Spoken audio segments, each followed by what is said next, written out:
غار ثور میں حضور تھے، تھا حضرت صدیق اکبر تھے، تیسرا کوئی بھی نہیں تھا۔ حضرت صدیق اکبر کی صحابیت کا انکار اس لیے کفر ہے کہ ان کی صحابی ہونا قرآن سے ثابت ہے، اذ یقول لصاحبہ، اس لیے ان کی صحابیت نص سے ثابت ہے۔ تو غار ثور میں حضرت صدیق اکبر ہیں اور ساتھ نبی پاک صلی اللہ علیہ وسلم ہے، تیسرا کوئی موجود نہیں، نہ اندر اسلحہ بھی کوئی نہیں، اور باہر جو کافر پیچھے پڑے ہوئے تھے گرفتار کرنا چاہتے تھے وہ غار کے دروازے تک آ گئے۔ نوجوان میری بات پہ غور کریں، یعنی بالکل سامنے آ گئے وہ، اب اندر اسلحہ کوئی نہیں، باہر فوج کوئی نہیں، درمیان میں پردہ کیا ہے، دیوار کیا ہے، مکڑی کا جالا، اور مکڑی کا جالا پھونک مارے توڑ جاتا ہے۔ حضرت صدیق اکبر رضی اللہ تعالیٰ انہوں نے جب پیر دیکھے نا کفار کے، وہ تو آ گئے، نیچے دیکھا تو قدم نظر آ رہے تھے، عرض کی یا رسول اللہ وہ تو آ گئے، تھوڑا گھبرائے، اپنے لیے نہیں، حضور کے لیے، حضور کے لیے گھبرائے، یا رسول اللہ وہ تو آ گئے، آپ نے میری بات پہ غور کرنی ہے۔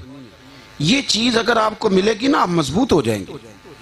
ہم جو کمزور باتیں کرتے ہیں نا وہ اس لیے کرتے ہیں، وہ پیسے کوئی نہیں، قبیلہ کوئی نہیں، برادری تھوڑی ہے، ووٹ کوئی نہیں، فلاں، کیا بات کرتے ہیں آپ؟ جن کے ساتھ رب ہوتا ہے انہیں کسی اور کی ضرورت ہوتی ہے؟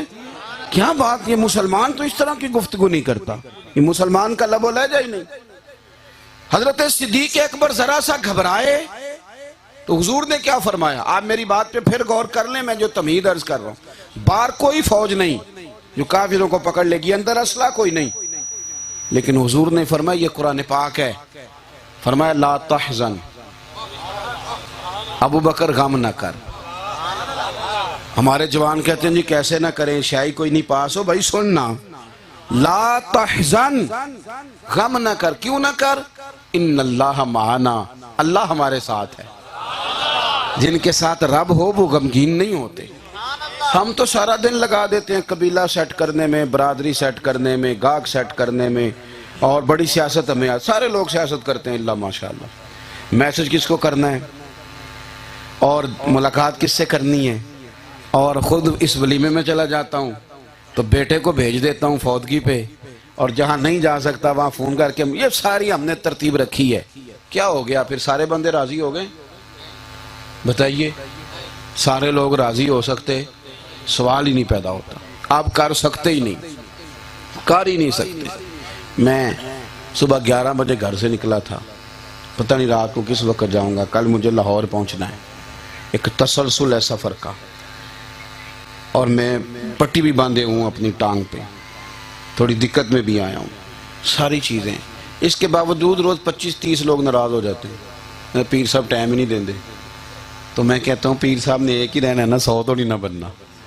اب آپ بات کو سمجھے نا، گنجائش بھی دینا کسی کو، ناراضگی ہو جاتی۔